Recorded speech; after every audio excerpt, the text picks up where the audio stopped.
माता, मुझे आदेश दीजिए कि इस युद्ध के समय मैं आपके दिव्य रथ पर आपके निकट रह सकूं, जिससे आपको भी ये संतोष होगा कि भंडासुर कितने भी प्रयास क्यों ना कर ले, किंतु अपनी कपट योजना में कदापि सफल नहीं होगा।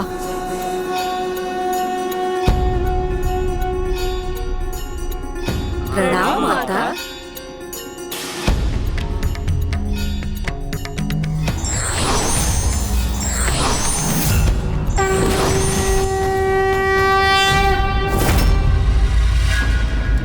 अपने जन्मदाता श्री गणेश जी का उनके आवाहन हेतु ऐसा अनुष्ठान करूंगा जिससे वो भी चकित रह जाएंगे।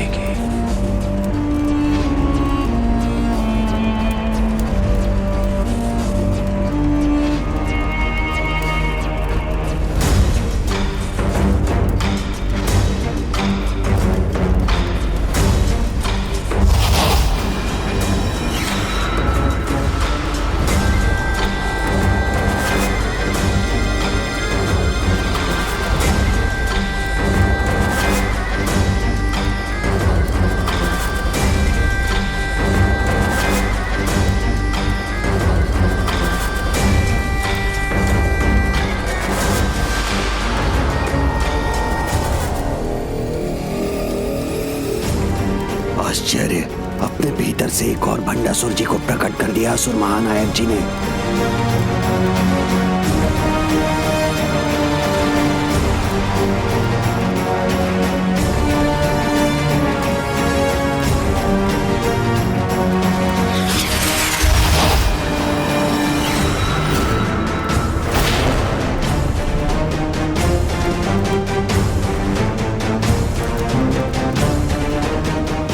ऐसी कूटनीति अपनाऊंगा मैं जहां एक और प्रभु श्री गणेश जी के आवाहन का अनुष्ठान करूंगा मैं, वहीं दूसरी ओर देवियों के रथों का आक्रमण होते ही थम जाएगा।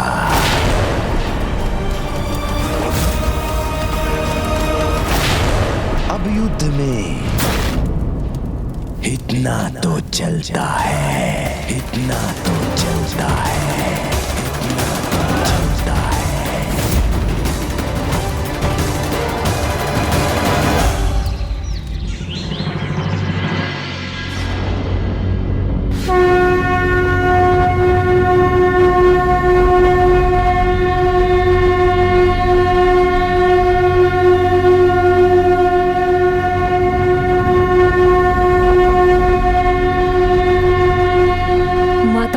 शंखनाद भंडासुर के पतन की घोषणा है।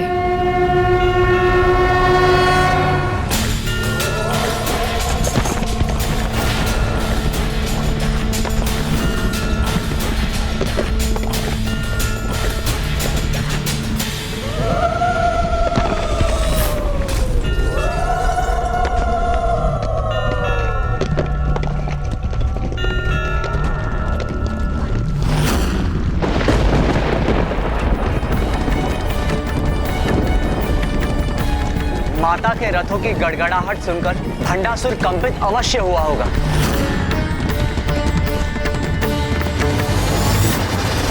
माता पराशक्ति, श्री माता ललिता की भव्य सेना के मार्ग में आने वाले सभी बाधाएं तो स्वतः ही नष्ट हो जाएंगी। माता की सेना के रूप में धर्म की शक्ति अधर्म का नाश करने के लिए अब आगे बढ़ रही है।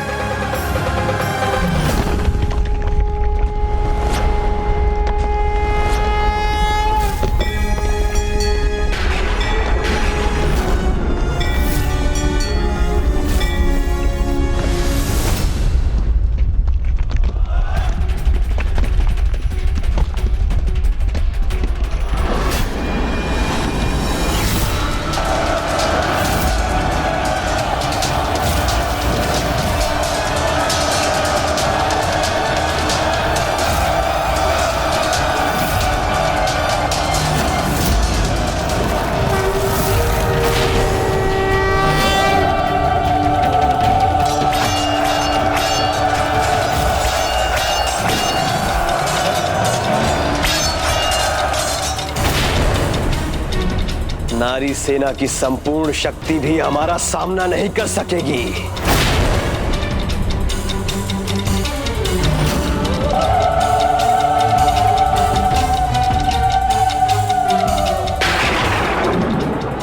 अब क्रियान्वित करूंगा मैं अपनी योजना। ऐसी चाल चलूंगा कि देवियां स्तब्ध रह जाएंगी।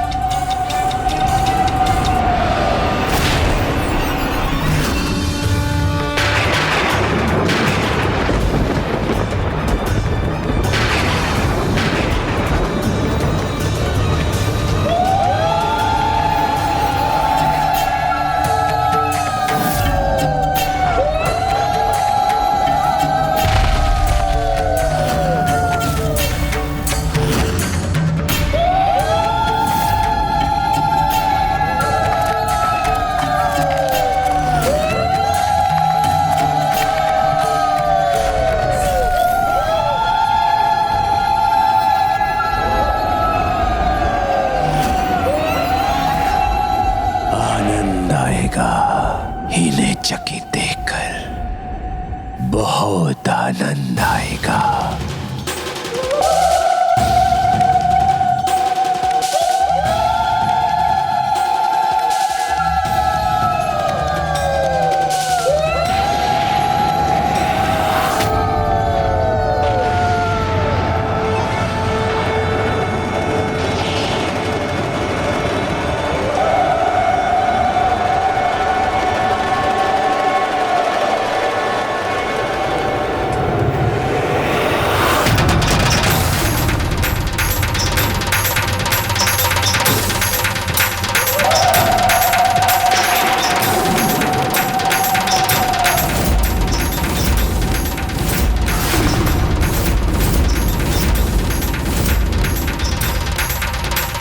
प्रभु महादेव,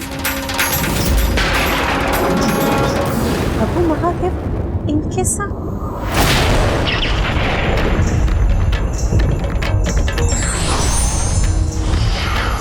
विश्वास नहीं होता, पिताश्री असुरों के सहायक बन रहे हैं।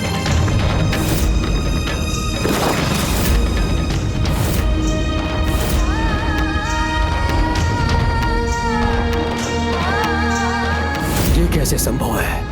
महादेव माता श्री ललिता की सेना से भंडासुर की रक्षा कैसे कर सकते हैं?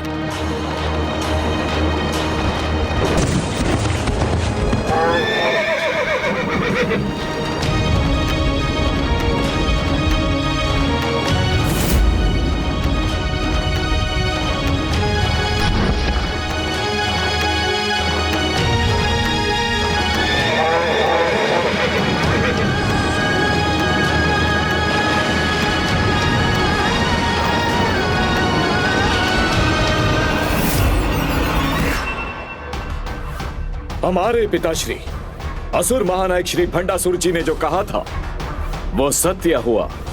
ये नारी योद्धा और उनकी सेना रुकने पर विवश हो गई। ये तो मात्र आरंभ है। अभी तो अपने ये पग पीछे हटाने में भी विवश होंगे।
सभी योद्धा माताएं तो माता की अंश रूप हैं। इसीलिए प्रभु महादेव से वो कदापि युद्ध नहीं करेंगी।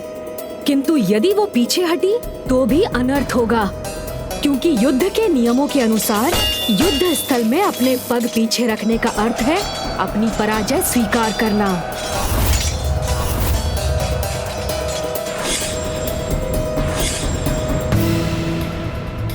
मुझे विश्वास है कि श्री माता ललिता इसका समाधान अवश्य ढूंढ लेंगी, किंतु इस समय सभी देवियों को अपने स्थान पर स्थिर रहना होगा।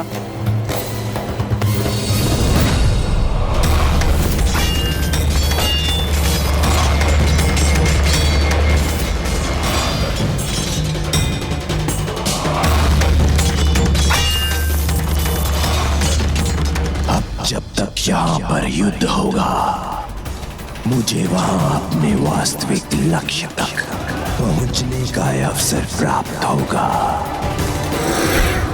यहाँ देवियां शिव के साथ युद्ध में उलझी रहेंगी और वहां मैं अपना अनुष्ठान निर्विघ्न संपूर्ण कर लूंगा। ओम गणपते नमः नमः। ओम गणपते नमः नमः। गणपते नमः नमो। गणपते नमः। ओम गणपते नमः नमो। गणपते नमः।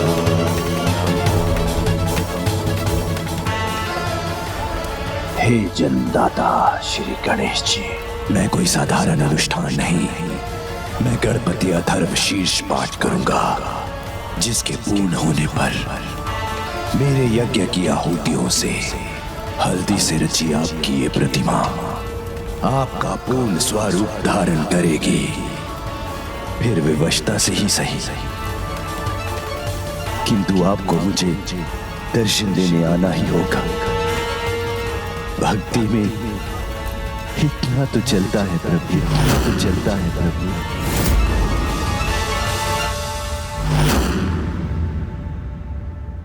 त्वमेव केवलं कर्तासि, त्वमेव केवलं धर्तासि, त्वमेव केवलं हर्तासि, त्वमेव सर्वं कल्पितं ब्रह्मासि, त्वं साक्षादस्मासि नित्यम्।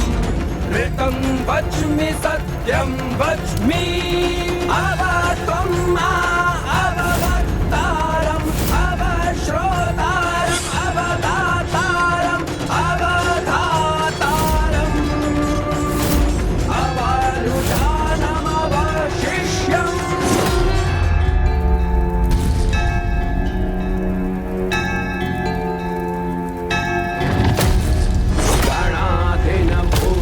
मुच्चार्य वर्णधिस्तदन्तरम्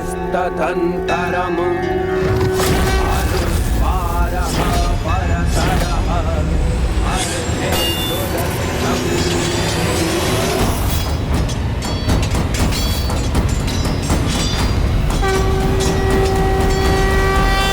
इतनी अद्भुत रणनीति है असुर महानायक आपकी, जिसके कारण ये शत्रु सेना ना अपने अस्त्र उठा सकती है और ना ही अपने पग पीछे ले सकती है। किंतु और कितने समय के लिए वहां टिकी रहेंगी ये देवियां? कभी ना कभी तो पीछे इनको हटना ही होगा और तभी होगी इनकी पराजय।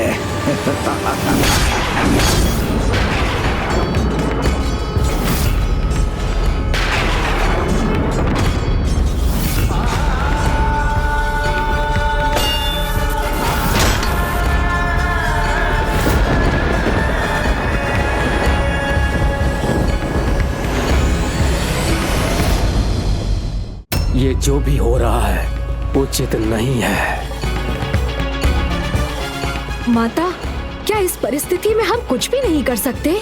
नहीं पुत्र गणेश, जब स्वयं महादेव उन्हें अपना सामना करते दिखाई दे रहे हैं, तब मेरी ही अंश ये सभी देवियां उन पर प्रहार करने के लिए अपने अस्त्र नहीं उठाएंगी।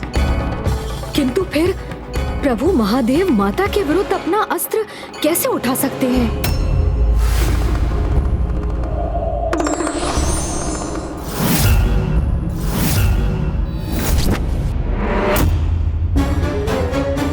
पिताश्री, यदि आप यहाँ हैं तो आपके ये अन्य रूप क्या विभिन्न ब्रह्मांडों से आए हैं?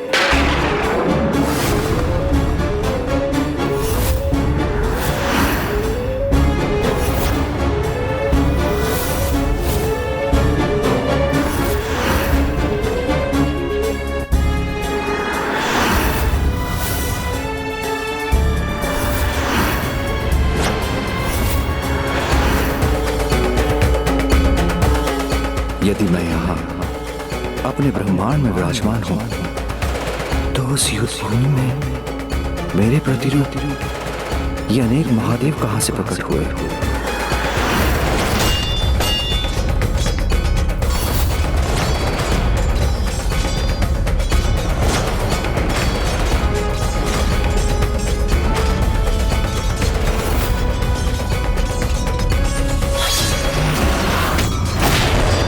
माता, यदि आप और आपकी अंश, आपकी सहयोगी माताएं अपनी मर्यादा भंग कर महादेव पर कोई वार नहीं करेंगी, तो प्रभु महादेव भी अपनी मर्यादा भंग कर आपके किसी भी रूप पर कोई प्रहार कैसे कर सकते हैं?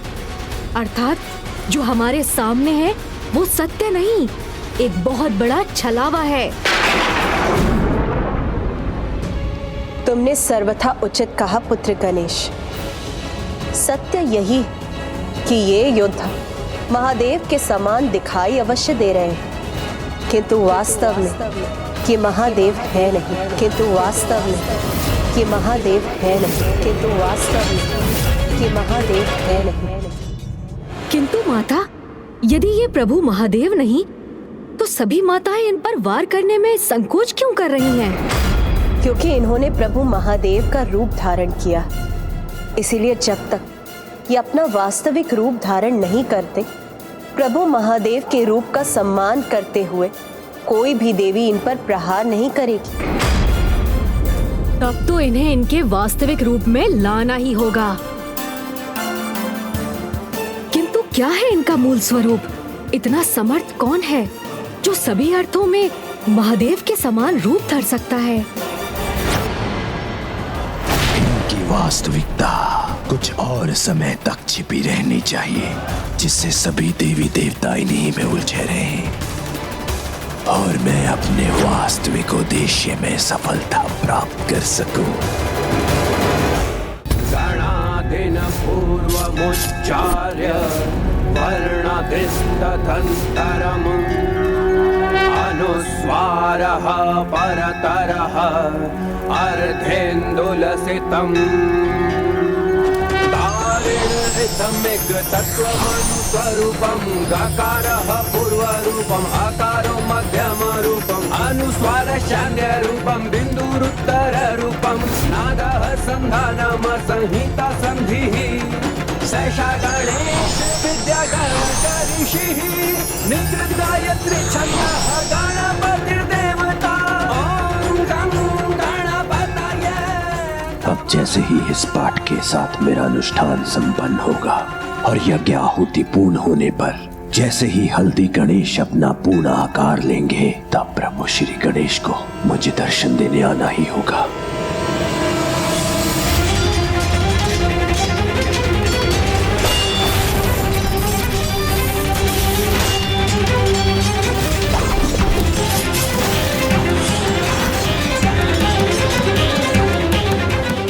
कोई तो उपाय होगा इनके वास्तविक परिचय को उजागर करने का।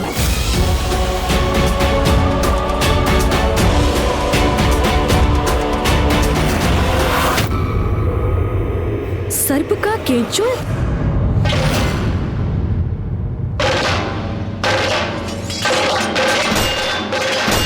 वहां जिस स्थान से ये सेना प्रकट हुई, अनेकों केंचुल क्यों दिखाई दे रहे हैं मुझे?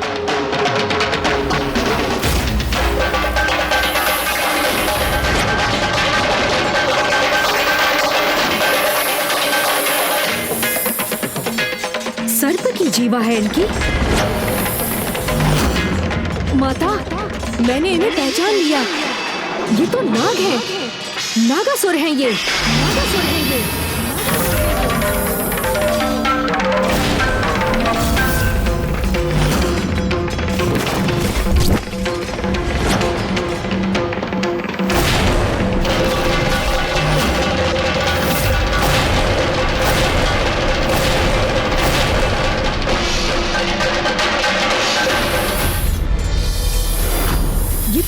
है, नागासुर हैं ये, नागासुर हैं ये, नागासुर हैं ये, नागासुर हैं ये।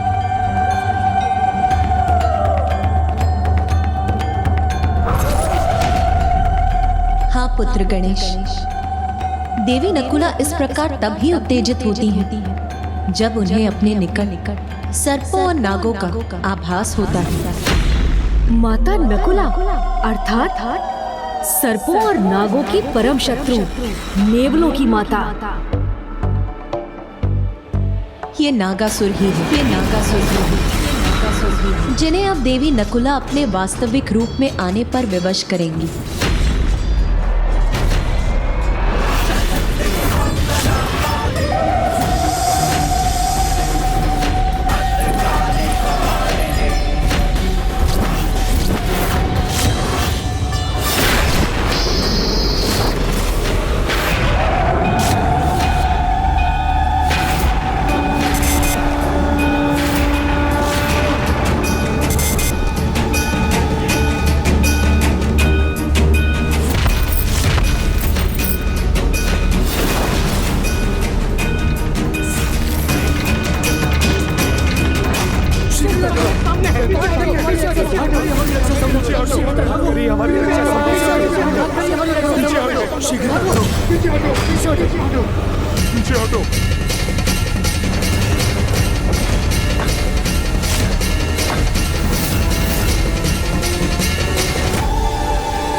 ये क्या हो रहा है असुर महानायक?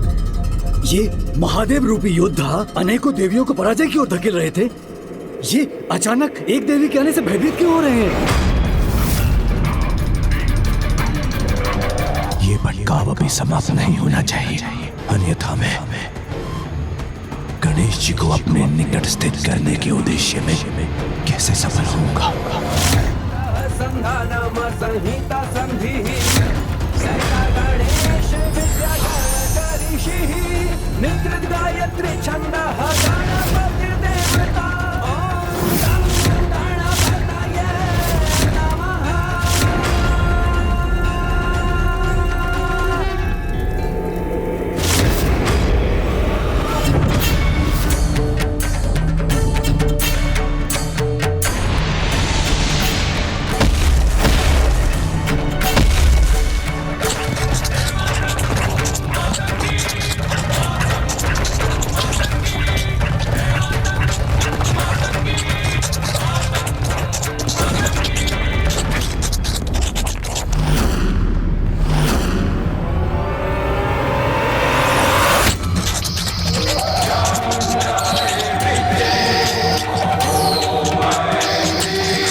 नागासुरों, अब तुम्हारा अंत करूंगी मैं।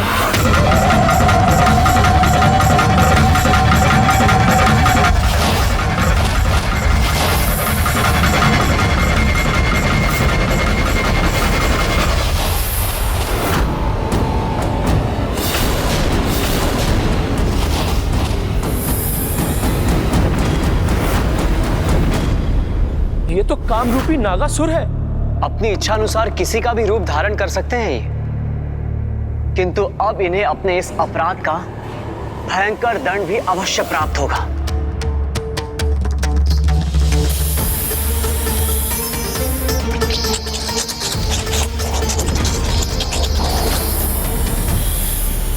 मेरे नागासुरों को पराजित करना इतना सरल नहीं होगा।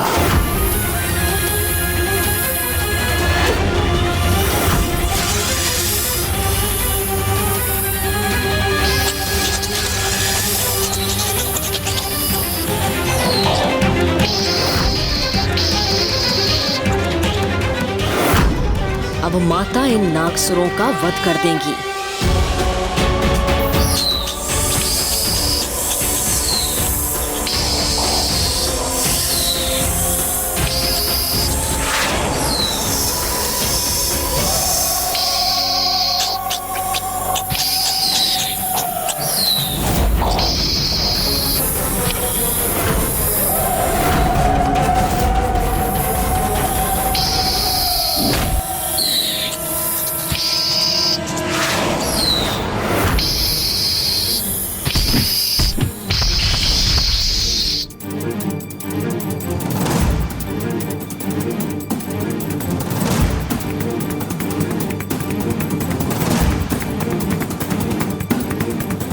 असुर महानायक, हमारे नागासुर तो इन देवलों का सामना नहीं कर पाए।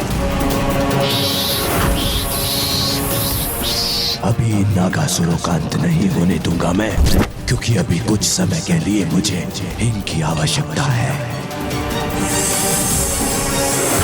नागपुत्रो, नागपुत्रो,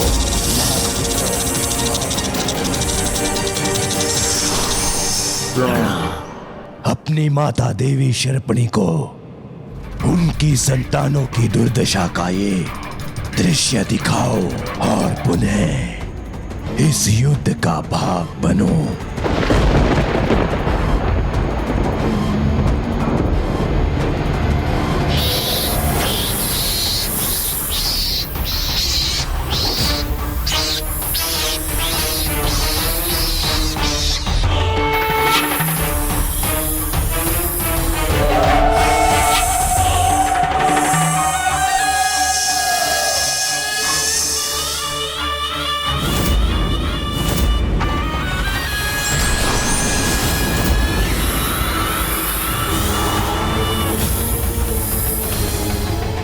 नागासुरों, तुम्हारी मृत्यु तुम्हारी प्रतीक्षा कर रही है।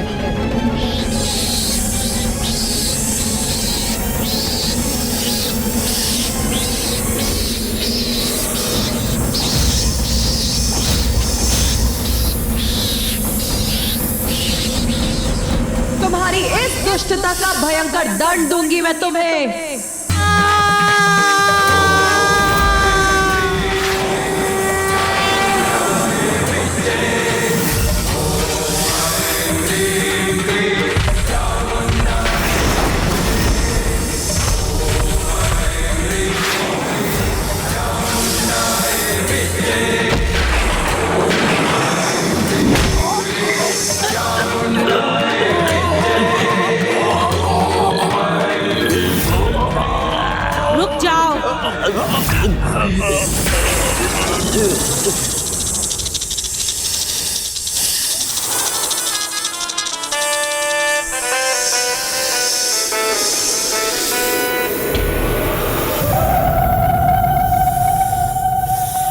देवी शर्पणी, इस नाग असुर सेना की माता, अपनी संतानों की दुर्दशा से अत्यंत क्रोधित हैं।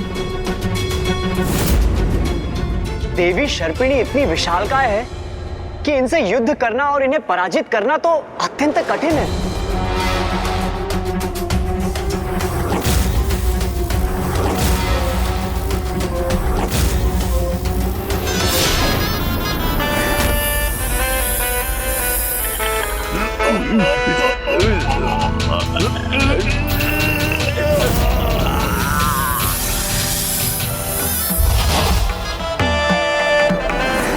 देवी शर्पिणी का क्रोध अब इन देवी के अंत का कारण बनेगा।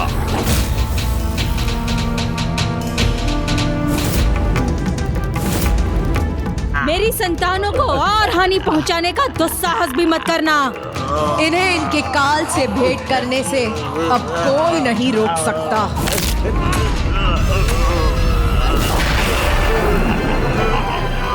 तो तुम मेरी भी चेतावनी सुनो देवी। तुमने यदि मेरे पुत्रों को मुक्त नहीं किया तो मैं अपने भीतर के कालकूट विष से तुम पर और तुम्हारी सेना पे ऐसा प्रहार कर दूंगी कि तुम सब जीवित नहीं रहोगे।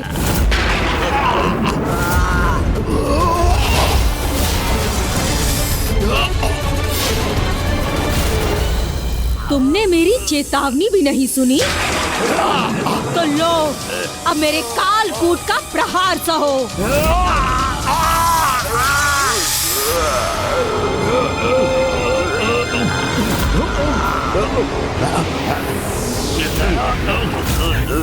प्रभु महादेव की सहायता के बिना इस कालकूट को रोकना तो असंभव है। फिर माता नकुला उसका सामना कैसे करेंगी? अब यहाँ जो भी हो, वहाँ मेरा अनुष्ठान अवश्य संपन्न होगा। एकदन्तं चतुर्हस्तं पाशं कुशधारिणं रदं च वरदं हस्ते बिभ्राणं कुशध्वजम् रक्तं लम्बोदरं शूर्पकर्णकं रक्तवाससम् रक्तगन्धानुलिप्ताङ्गं रक्तपुष्पैः सुपूजितम्। मेरे द्वारा यज्ञ में समर्पित आहुति और मेरे पाठ से श्री हल्दी गणेश श्री गणेश जी के रूप में साकार होने ही वाले हैं।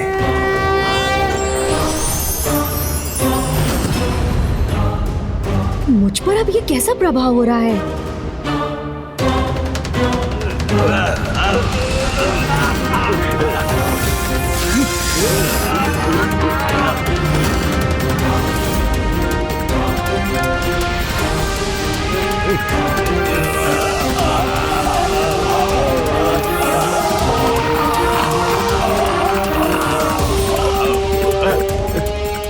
हलाहल के समान ही विशैला सर्वनाशी है ये कालकूट विष। ये विनाशक विष देवियों तक पहुंचकर उनका कोई अहित करे, इसके पूर्व इसे रोकना ही होगा। किंतु पुत्र गणेश ने सर्वथा उचित कहा था, संसार के हित में हलाहल विष को अपने कंठ में धारण करने वाले एकमात्र प्रभु महादेव ही इस कालकूट विष का सामना कर सकते हैं। हे प्रभु, हे महादेव, अब तो एकमात्र आपका ही आसरा है। हलाहल विष के समान इस कालकूट विष के संकट को दूर करने की कृपा कीजिए। नंदी जी, स्वामी की ये मधुर मुस्कान मुझे ये ज्ञात करा रही कि श्री माता ललिता और उनकी संपूर्ण सेना कालकूट विष का सामना करने के लिए सामर्थ्य है।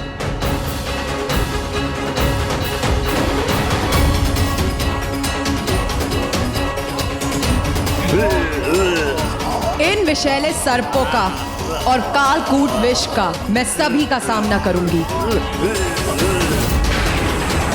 नहीं देवी, मेरा कालकूट विष तुम्हें मेरे पुत्रों को मुक्त करने पर विवश कर देगा। इनकी मुक्ति चाहती हो ना तुम, तो लो, इन्हें अभी मुक्त कर देती हूँ मैं।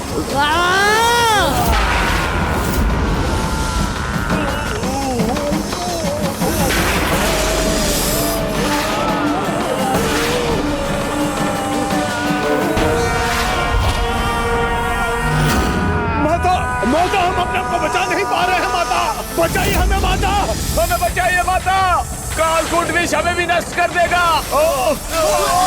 बचाइए माता, माता, माता बचाइए। मेरा विष मेरी ही संतानों को प्रभावित कर रहा है। नहीं, नहीं।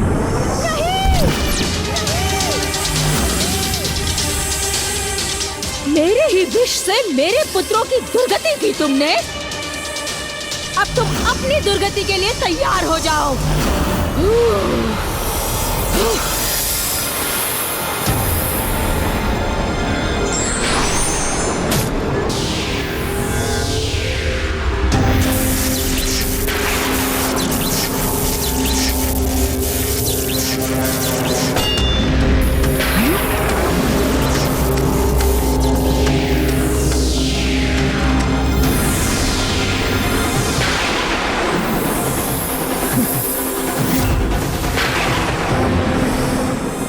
कुछ ही पलों में मेरा कालकूट विष तुम्हें भी तुम्हारे काल के निकट भेज देगा।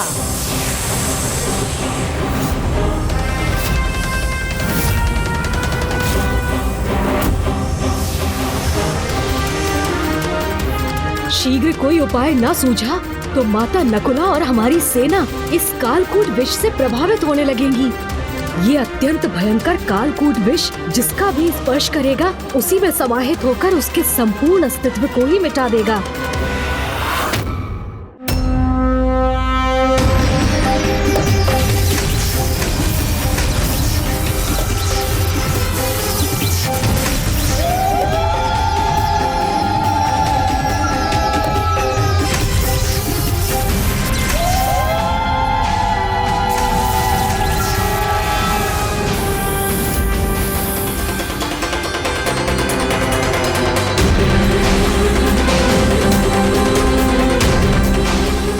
विषैली सर्पों का अंत करते हैं, उन देवलों की माता हूँ मैं।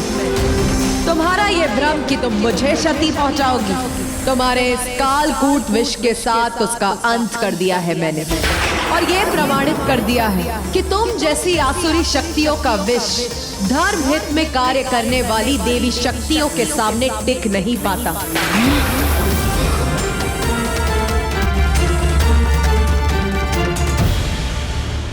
अब शर्पणी देवी के अंत का समय आ गया है। ओम गण गणपते नमः। किंतु अब भंडासुर अपने अनुष्ठान से एक और संकट उत्पन्न कर रहा है।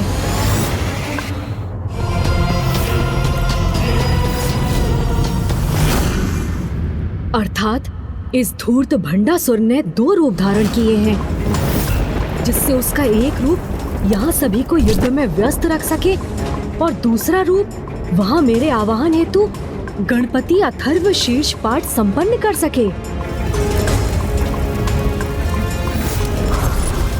किंतु मुझे विवश करने के इस प्रयास में इसे मैं कदापि सफल नहीं होने दूंगा। ऐसे समय में मुझे दृढ़ता से यही स्थिर रहना होगा। इन देवी ने नागों की माता देवी शर्पणी को भी निरुत्तर कर दिया। चिंता मत करो पुत्र, अपनी संतानों का संहार और कालकूट विष का नाश देखकर शर्पणी का अपार क्रोध अब इसे और भी भयानक बना देगा।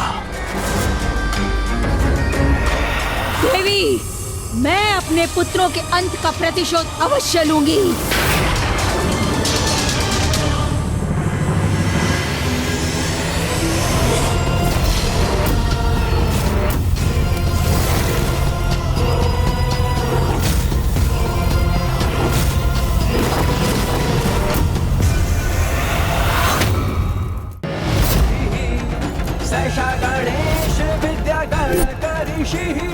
आज के युद्ध की समाप्ति के पूर्व मैं आपको यहाँ आने पर विवश कर दूंगा।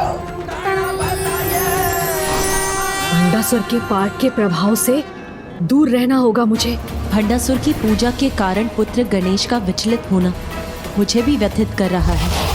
तुमने मेरे पुत्रों को, मेरे कालकूट विष को नष्ट किया ना, किंतु मुझे नष्ट नहीं कर पाओगी।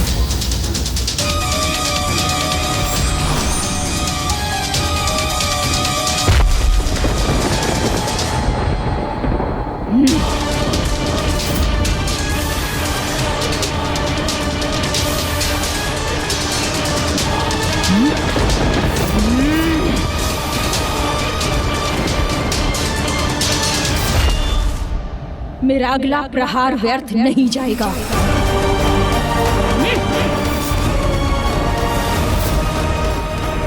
नहीं शर्पिणी, अब जो व्यर्थ नहीं जाएगा वो मेरा प्रहार होगा।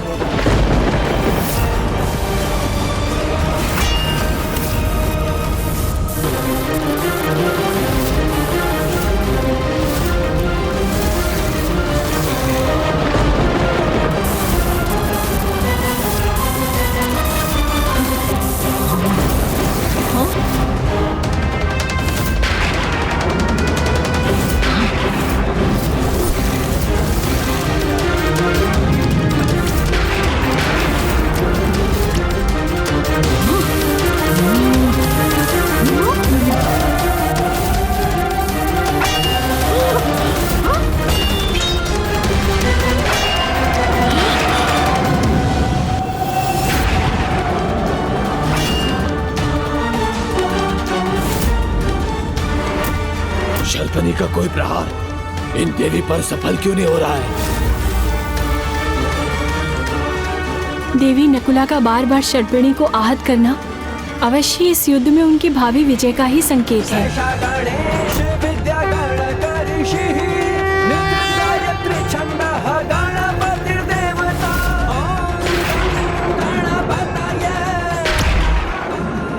मुझे ज्ञात है पुत्र, तुम हर संभव प्रयास कर रहे हो, किंतु पूजा करने वाले को उसका फल मिलना ही चाहिए।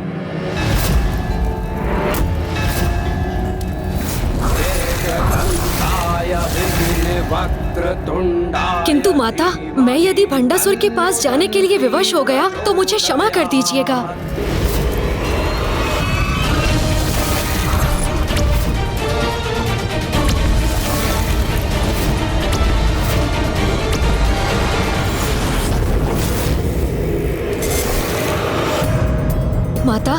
मैं यदि भंडासुर के पास जाने के लिए विवश हो गया तो मुझे क्षमा कर दीजिएगा। मैं जानती हूँ पुत्र, किंतु जब भी कोई सच्चे मन से हमारा आवाहन करता है तो हमें उसे उचित फल देना पड़ता है।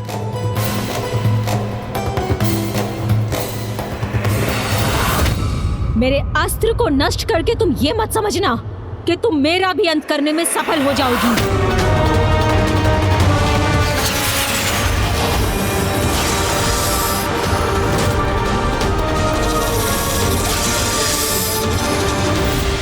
शर्पिणी का क्रोध अब मारक प्रहार करेगा इस देवी पर। तुम्हारे साथ तुम्हारे इस मिथ्या विश्वास का भी अंत होगा।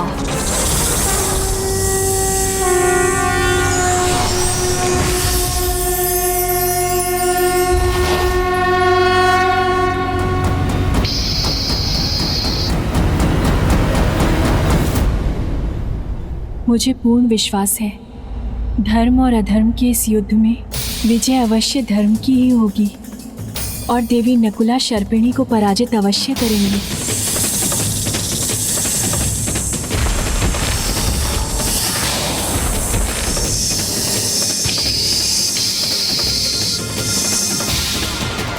भंडासुर की पूजा के सामने मेरे लिए यहाँ रुक पाना अत्यंत कठिन हो रहा है। अब तो बस यही आशा है कि भंडासुर से कोई भूल हो जाए और उसका ये यज्ञ संपन्न ना हो पाए।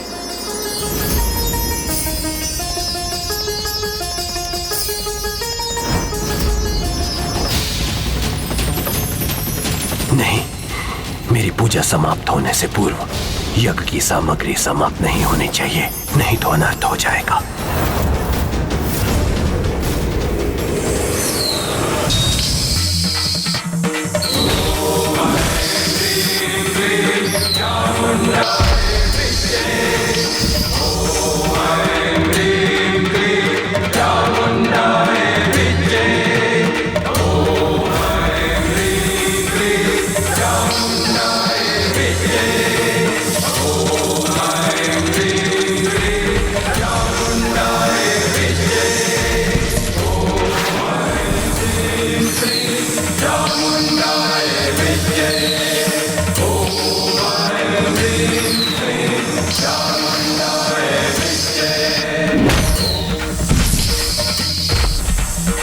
देखती हूँ कब तक मुझसे बचोगी।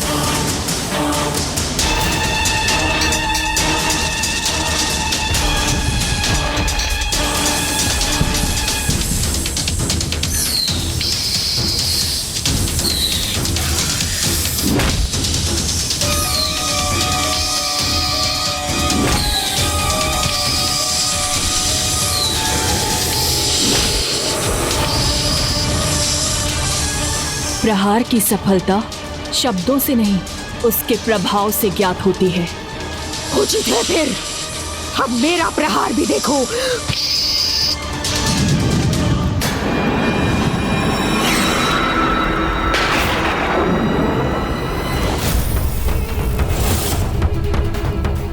मेरी यज्ञ सामग्री समाप्त हो गई।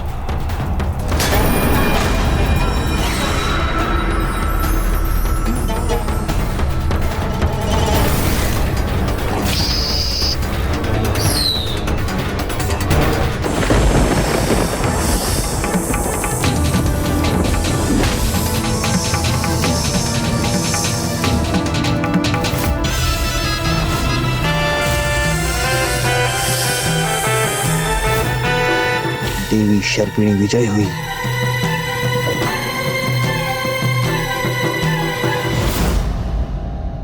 ये कैसे संभव है?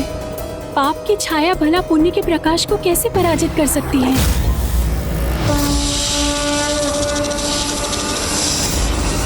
कभी कभी आशा की एक किरण निराशा के अनंत अंधकार से ही उत्पन्न होती है।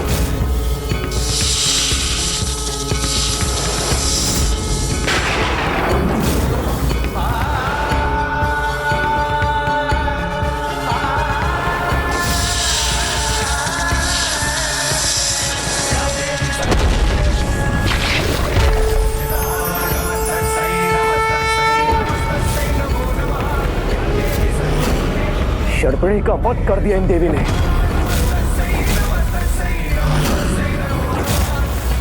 माता नकुला की जय, माता पराशक्ति श्री माता ललिता की जय, माता पराशक्ति श्री माता ललिता की जय।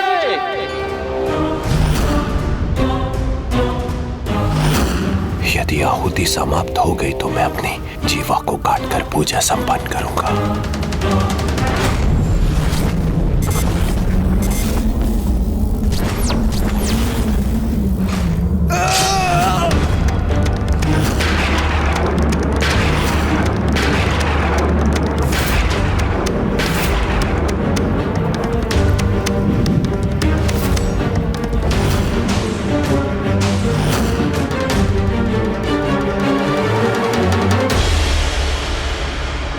असुर महानायक, हम पूरे पराजित हो गए।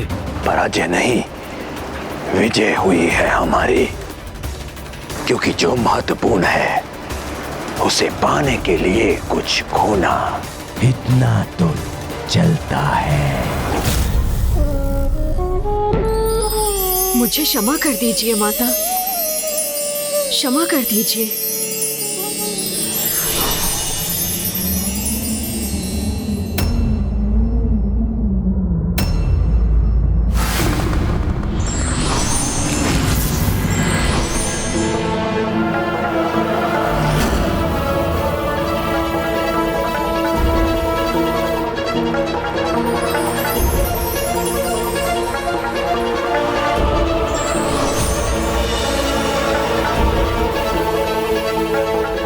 यहाँ आकर मुझे अपने भव्य दर्शन देने हेतु आपका कोटि कोटि धन्यवाद प्रभु। माता भंडासुर द्वारा श्री विघ्नहर्ता गणेश को विवश कर उनका आशीष प्राप्त करना तो बड़ी गंभीर चिंता का विषय है। माता अब हमें शीघ्र ही भंडासुर को मृत्यु प्रदान कर इन सभी चिंताओं को जड़ से ही नष्ट करना होगा। माता, यदि सूर्यास्त नहीं होता तो हम अभी अमरपुर पर आक्रमण कर उस दुष्ट का विनाश करती, जो धर्म को ही अधर्म का कवच बना रहा है। पूर्वमुच्चार्य वर्णाधिस्ततन्तरम् अनुस्वारः परतरः अर्धेन्दुलसितम् दारिणरितमिक तत्त्वमनुस्वरूपं गकारः पूर्वरूपम् अकारो मध्यमरूपम् अनुस्वार शान्यरूपं बिन्दुरुत्तररूपं नादः सन्धानम संहिता सन्धिः सैषा गणेश विद्या गणकऋषिः निद्रित गायत्री छन्दः गणपतिर्देवता। मैं आपके आगमन से इतना आनंदित हूँ प्रभु कि मैं अब आपको यहाँ से कदापि नहीं लौटने दूंगा। मेरी इस पूजा के वरदान स्वरूप अब तो आपको यहीं रुकना होगा प्रभु।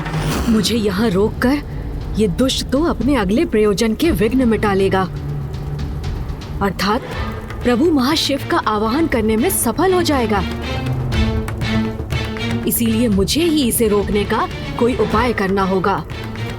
अपनी पूजा से इसने मुझे यहाँ आने पर विवश तो कर दिया, किंतु मुझे यहाँ रुकने पर विवश नहीं करने दूंगा इसे। आप यहाँ मेरे निकट रहे, इससे अधिक मेरी कोई इच्छा नहीं है प्रभु। यदि मैं यहाँ रुक गया तो मेरे लिए तुम क्या क्या करोगे भंडासुर? वही जो सम्मानित अतिथि का किया जाता है प्रभु, आपका सत्कार करूंगा मैं। और क्या करोगे तुम भंडासुर? और आपकी पूजा करूंगा प्रभु, आपकी सेवा करूंगा। बस इतना ही? नहीं नहीं, ये पर्याप्त नहीं है। मुझे यहाँ प्रसन्न रखने के लिए और क्या करोगे तुम? और प्रभु मैं, हाँ प्रभु, मैं आपके लिए आपके सर्वाधिक सर्वप्रिय मोदक प्रस्तुत करूंगा प्रभु।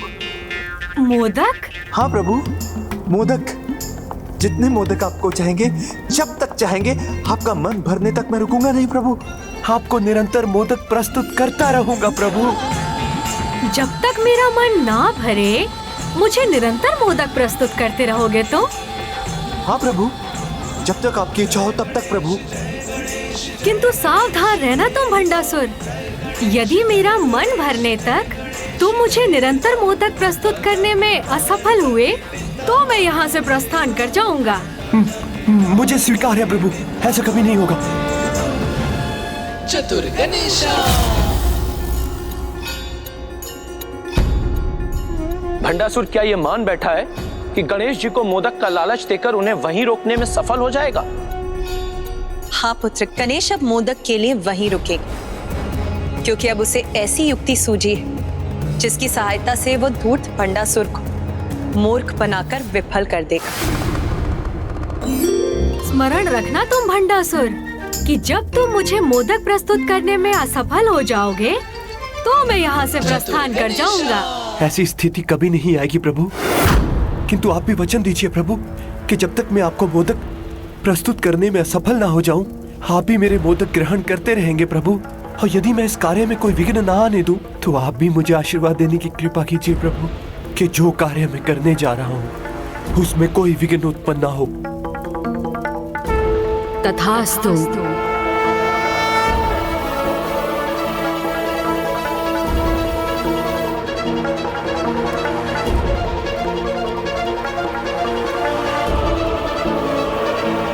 तो आइए प्रभु, मैं यथाशीघ्र आपको अपने भोजनालय ले चलता हूँ। अवश्य। चलिए प्रभु।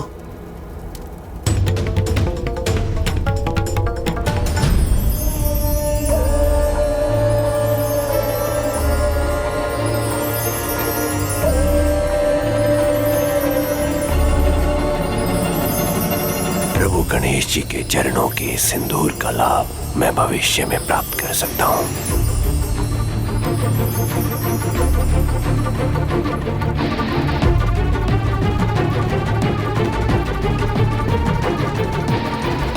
प्रभु, आपके आशीष से मैं आपको निरंतर मोदक प्रस्तुत करता रहूंगा, यहाँ तक कि इस कार्य में मेरी सभी रानियां, सेवक, सेविकाएं मोदक बनाने में व्यस्त रहेंगे, ताकि आप उन्हें ग्रहण करते करते थक जाएं।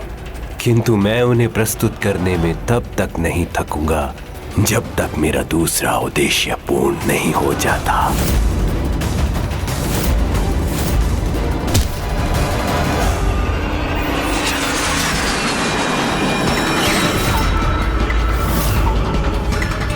जाओ, जाकर प्रभु महाशिव के आवाहन हेतु सभी व्यवस्था करो।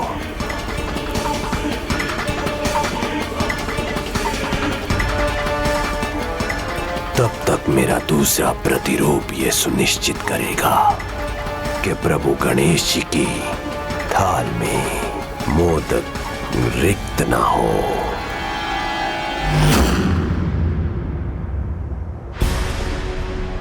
लीजिए प्रभु, आराम कीजिए।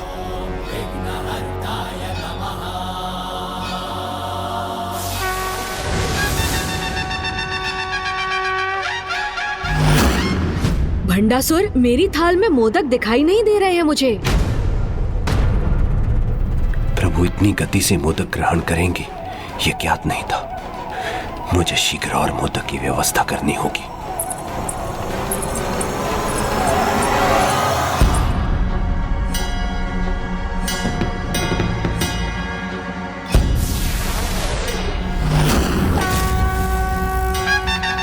भंडासुर जी।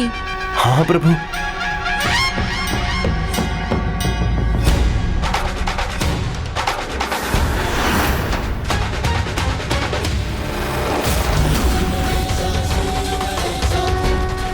बहुत समय का भूखा हूँ ना, इसीलिए शीघ्रता से इन स्वादिष्ट मोदक का भोजन कर रहा हूँ। शीघ्रता करो भंडासुर, यदि मोदक शीघ्र नहीं आए तो मैं जा रहा हूँ।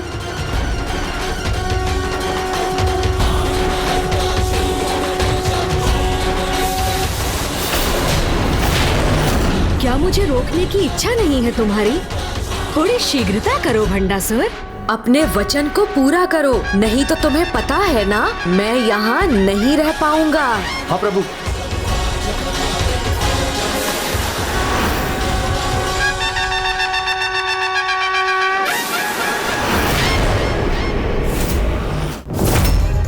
मुझे यहाँ शीघ्र ही एक विशाल हवन कुंड का निर्माण करना है।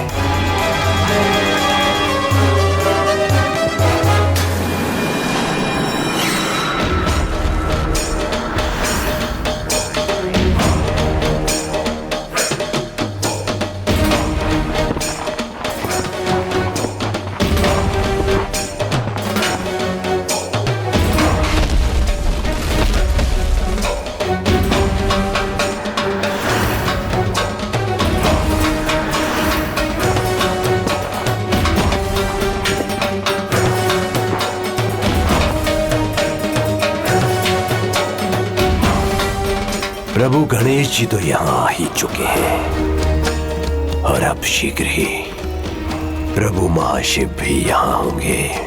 और जब महाशिव स्वयं इस युद्ध में मेरी रक्षा करेंगे, तब देखता हूँ ये देवी मेरा क्या हित कर सकती है।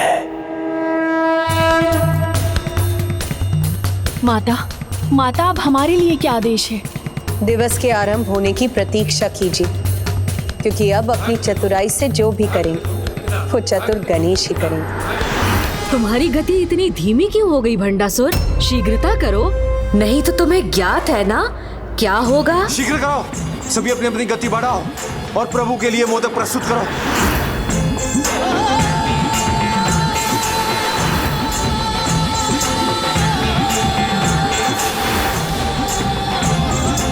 और शीघ्र लाओ।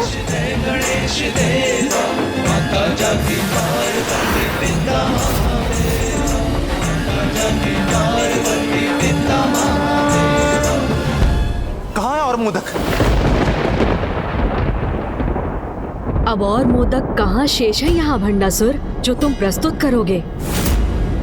अर्थात अब मैं इस अंतिम मोदक के थाल का भी आनंद लूंगा और फिर यहाँ से जाने के लिए भी मुक्त हो जाऊंगा। रुको मत भंडासुर, और मोदक लाओ, क्योंकि मेरा उदर तो अभी आधा भी नहीं भरा। मोदक शेष नहीं रहे तो मैं अब प्रभु के लिए और मोदक कहां से प्रस्तुत करूं? असुरराज भंडासुर जी, अब आप ही कोई उपाय कीजिए। यदि मोदक समाप्त हो गए तो प्रभु गणेश जी यहाँ से प्रस्थान करेंगे, और अगर प्रभु गणेश जी प्रस्थान कर गए तो प्रभु महाशिव का मैं आह्वान करने में असमर्थ हो जाऊंगा। मुझे शीघ्र कोई उपाय सूचना ही होगा।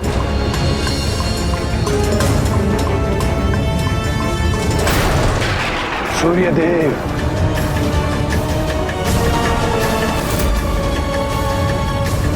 मेरा आदेश नहीं सुना सूर्यदेव, शीघ्र यहाँ प्रस्तुत होइए, अन्यथा मेरी आज्ञा का उल्लंघन करने के दंड स्वरूप मैं तुम्हें सदा के लिए हस्त न कर दूं। सूर्यदेव, सूर्यदेव।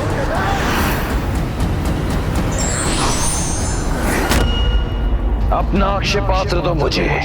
अक्षय पात्र दिव्य है भंडासुर, और उसे मैं तुम्हें प्रदान करने में असमर्थ।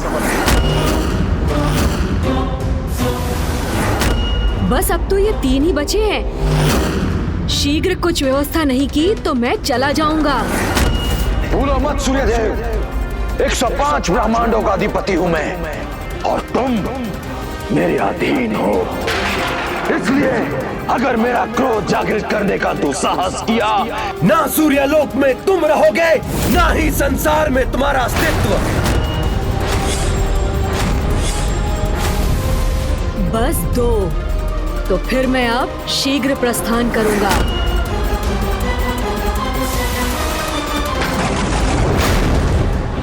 अब इस अंतिम मोदक को ग्रहण करने के उपरांत मेरा यहाँ रुकने का कोई कारण नहीं रहेगा।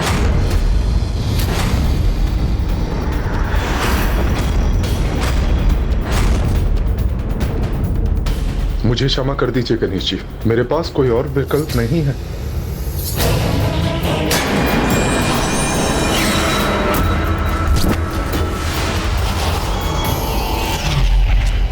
ये दिव्य अक्षय पात्र तभी तक ज्ञात है मुझे अक्षय पात्र क्या है, और कुछ सुनने का समय नहीं है मेरे पास।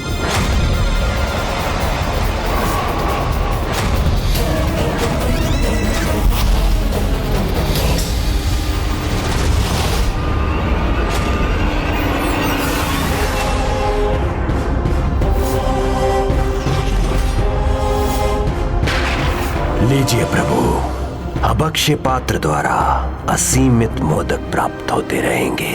ना आपका थाल रिक्त होगा और ना ही आपका यहाँ से प्रस्थान करना संभव होगा।